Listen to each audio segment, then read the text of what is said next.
Pemirsa, mengantisipasi potensi gangguan keamanan dan ketertiban masyarakat atau Kamtibmas, Satsabapta Polres Ogan Ilir menggelar patroli di sejumlah titik rawan pada akhir pekan.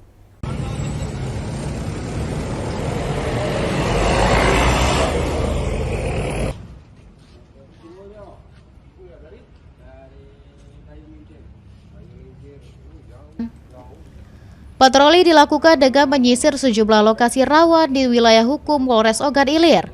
Sasaran patroli meliputi kawasan Jalan Lintas Sumatera Indralaya, Terminal Timbangan 32, area perbankan, pertokoan modern, hingga lingkungan rumah kos.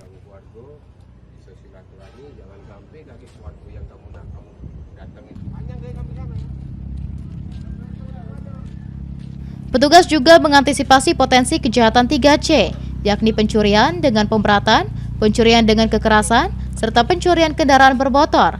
Selain itu, patroli difokuskan untuk menekankan aksi balap liar, pungutan liar, dan premanisme yang meresahkan masyarakat.